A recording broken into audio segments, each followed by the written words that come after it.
State.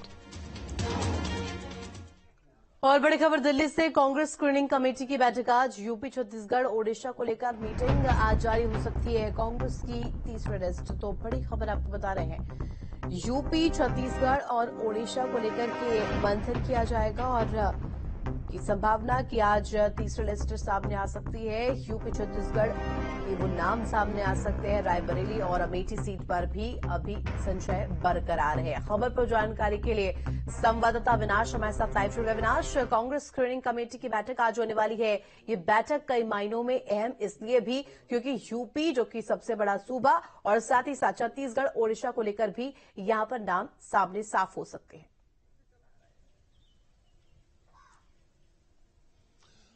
बिल्कुल, देखिए, जहां तक सवाल उत्तर प्रदेश का है, तो चूंकि गठबंधन में 17 सीटें कांग्रेस को मिली है और अभी तक कांग्रेस ने एक भी अपना प्रत्याशी घोषित नहीं किया है। और चूंकि सबकी नजर कांग्रेस पर टिकी है कि आखिर कांग्रेस के प्रत्याशी कौन कौन से होंगे, और खास तौर पर अगर हम रायबरेली या अमेठी की बात करें, तो चूंकि कांग्रेस का गढ़ कहा जाता है और देखा जाए तो अभी तक गांधी परिवार का ही कोई सदस्य इन दोनों सीटों से चुनाव लड़ता रहा है। और देखिए, सबसे महत्वपूर्ण बात यह है कि चूंकि चाहे हम कांग्रेस की बात करें या बीजेपी की बात करें, तो ये दोनों पार्टियां एक दूसरे को देख रही हैं कि आखिर इन दोनों सीटों से कौन प्रत्याशी होगा, क्योंकि बीजेपी ने भी ना तो रायबरेली से कोई प्रत्याशी घोषित किया है और न ही कांग्रेस ने।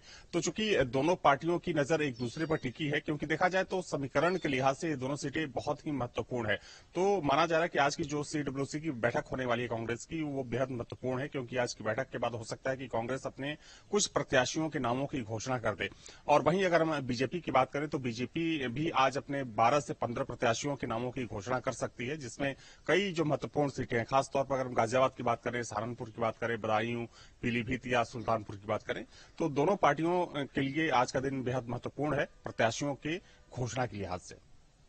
अविनाश, तो बिल्कुल जिस तरीके से आप जानकारी भी दे रहे हैं, रायबरेली सीट पर दोनों ही पार्टियों की तरफ से अभी तक कोई भी नाम साफ नहीं हो पाया। लेकिन अगर अमेठी की बात करें, अमेठी से कहीं ना कहीं बीजेपी ने प्रत्याशी साफ कर दिया है, स्मृति ईरानी, जो कि यहां से कैंडिडेट है। ऐसे में उनको चुनौती देने वाला कौन सा वो चेहरा हो सकता है संभावित तौर पर, यदि आप बता पाए?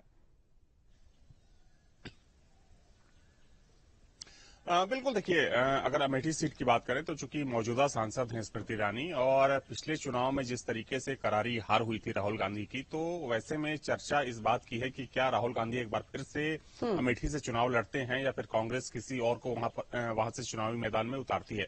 क्योंकि देखिए, देखा जाए तो अमेठी भी रायबरेली की तरह कांग्रेस का सबसे मजबूत गढ़ रहा है। हालांकि चर्चा यह भी है कि अगर प्रियंका गांधी रायबरेली से चुनाव नहीं लड़ती हैं, तो उन्हें अमेठी से टिकट दिया जा सकता है, क्योंकि वो महिला है। लेकिन सबसे बड़ा सवाल यह है कि अगर रायबरेली से प्रियंका गांधी चुनाव लड़ती हैं, तो फिर क्या राहुल गांधी अकेले वायनाड से चुनाव लड़ेंगे?